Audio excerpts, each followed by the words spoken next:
끔찍한 사람들. 트럼프가 바라보는 한국입니다. 국내 보도를 통해 소식을 접하신 분들 많으실 텐데요. 국내뿐 아니라 전 세계로 이 소식은 퍼져나가고 있습니다.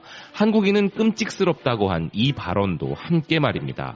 트럼프의 이 발언은 한국인 영부인의 존재로 인해 소위 한국사위라는 친근한 별명으로 불리는 레리 호건 메릴랜드 주지사가 트럼프의 대유행 정책에 반대하며 파이팅 언론이라는 제목으로 워싱턴 포스트에 기고한 내용에서 언급된 부분인데요. 이 트럼프의 망언은 그 자체로도 문제이지만 더욱 문제가 되는 것은 두 가지입니다. 중국 시진핑과 일본 아베는 존경하는 친구라고 하면서 한국은 끔찍하다고 한 것이 우선 문제인데요.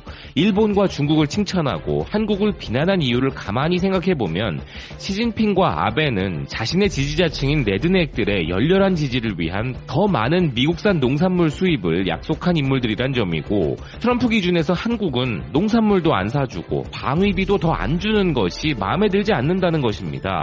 미국의 기준에 동맹이든 적국이든 뭐든 간에 우선 자신에게 돈다발을 안겨주고 재선에 이바지하는 국가가 그에게는 동맹인 것이죠.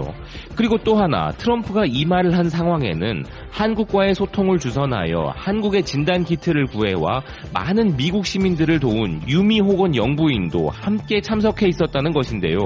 같은 공화당 인물이고 같이 사진도 함께 찍고 다 했기에 그가 모를 리 없는데 이런 말을 했다는 것은 그 자체만으로도 모욕적인 부분인 것입니다.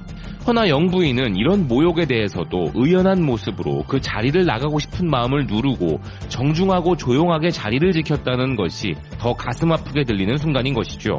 트럼프의 재선 결과에 따라 한반도 정세가 크게 달라질 수 있기에 트럼프의 재선과 재선 실패에 대한 대응 전략은 우리 정부가 갖고 있겠으나 개인적인 감정으로만 본다면 그의 재선을 바랄 수는 없을 것 같다는 생각입니다. 다음 소식도 미국에서 나온 소식입니다.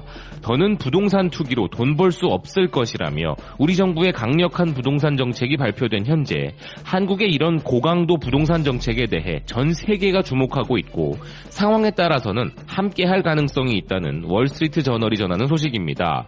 기사에 따르면 한국이 종합소득세를 대폭 인상하고 기업 부동산에 대한 세금을 인상하여 부동산 호황을 냉각시킬 계획인데, 이런 한국의 조치는 한국에서만 볼 수 있는 것은 아니며 전 세계적으로 점점 더 강경한 부동산 정책이 나오고 있는 추세라는 것인데요.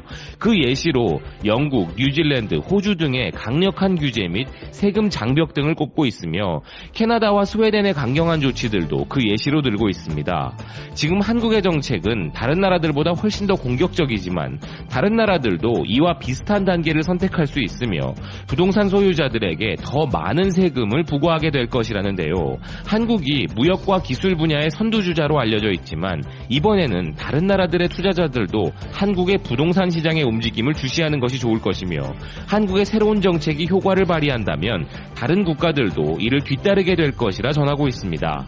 부동산 문제는 이해관계자들의 복잡한 문제로 인해 결코 쉽지 않은 부분이기에 이번 조치가 어떤 효과를 낼지는 불확실하지만 한국이 선도하고 있는 다양한 분야들처럼 이번엔 전 세계가 한국의 부동산 정책도 주목하고 있다는 부분은 확실한 것 같습니다.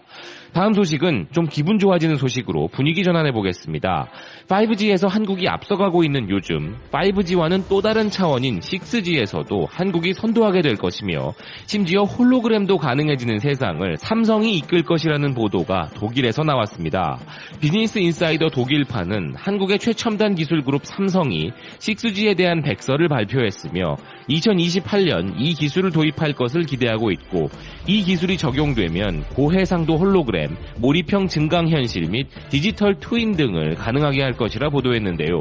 초고속 인터넷의 선구자인 한국은 작년 4월 5G 네트워크를 세계 최초로 가동했고, 한국의 최대 기술 기업인 삼성은 차세대 혁신을 준비하고 있다는 기사는 삼성의 6G 표준은 하이퍼 네트워크로 현재 인터넷에 연결된 기기 수가 2020년까지 5천억 개로 늘어날 것으로 예상되며, 이런 앞선 기술이 우리가 상상만 하던 최첨단 기술들을 가능하게 할 것이라 이야기했습니다.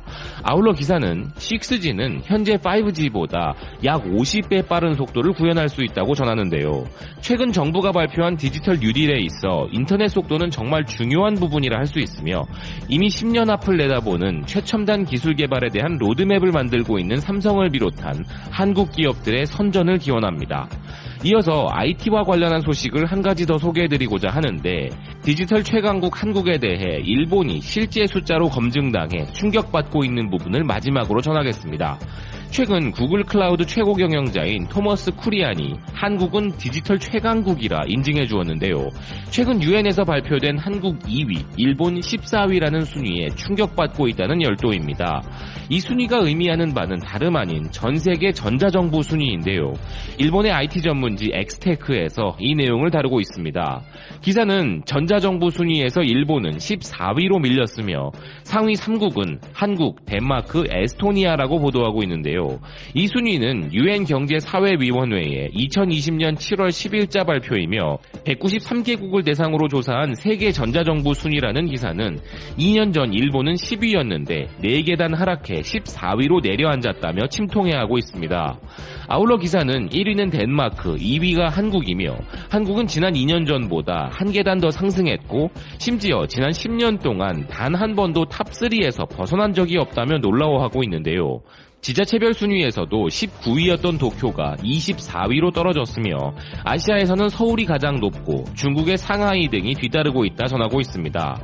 사실 한국이 2위라는 것은 뭐 그럴 수 있습니다만 진짜 경악스럽고 믿기지 않는 부분은 바로 일본이 자그마치 14위가 된다는 부분이 아닐까 하는데요.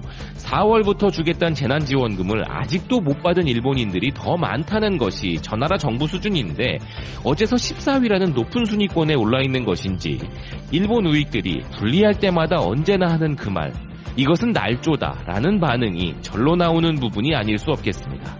오늘 준비한 소식 여기까지입니다. 시청해주셔서 감사드립니다.